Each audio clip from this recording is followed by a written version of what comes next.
हाय। आज सुबह market opening पे आईआरसीटीसी का शेयर प्राइस 10% लोअर सर्किट में लॉक था।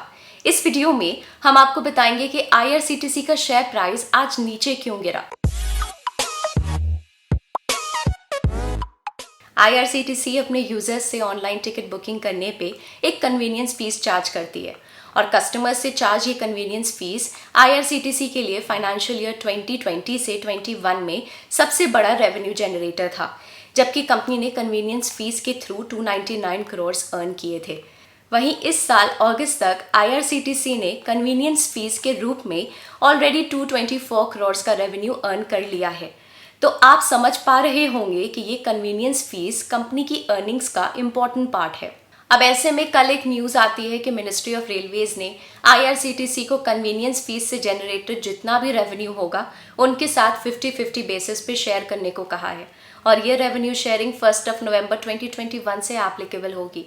मिनिस्ट्री ऑफ रेलवेज का ये मूव आईआरसीटीसी के फाइनेंशियल्स और वैल्यूएशंस पे एक बड़ा इम्पैक्ट ला सकता है और इसी के चलते हो सकता है कि आज मार्केट ने इस बात पे नेगेटिवली रिएक्ट किया और आईआरसीटीसी का स्टॉक प्राइस क्रैश कर गया। लेकिन आज 11 बजे की लेटेस्ट रिपोर्ट्स के अकॉर्डिंग आईआरसीटीसी इन्वेस्टर्स के लिए एक अच्छी न्यूज़ बाहर आई। मिनिस्ट्री ऑफ रेलवेज ने अपना कन्वीनियंस फीस 50-50 के रेशियो में शेयर करने का डिसीजन वापस लिया। इस न्यूज़ के बाद 11:15 तक आईआरसीटीसी का शेयर प्राइस जो 25% डाउन था, इंक्रीज होके 4.73% डाउन रह गया। तो ये था एक छोटा सा अपडेट आईआरसीटीसी पे।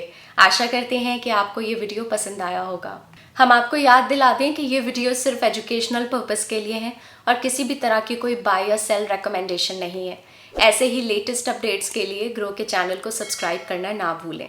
हम आपको ये भी बताना चाहेंगे कि ग्रो का टेलीग्राम पे भी एक चैनल है जहाँ पे आप मार्केट के लेटेस्ट अपडेट्स, इंटरेस्टिंग ब्लॉग्स और न्यूज़ के बारे में जान सकते हैं।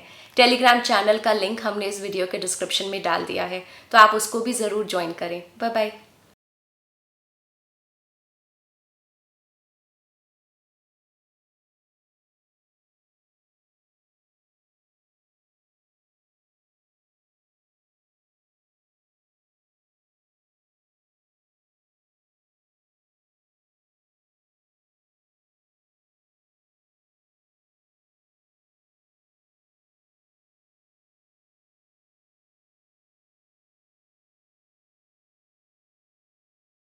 Investment in securities market are subject to market risks. Read all the related documents carefully before investing. Please read the risk disclosure documents carefully before investing in equity shares, derivatives, mutual fund, and or other instruments traded on the stock exchanges.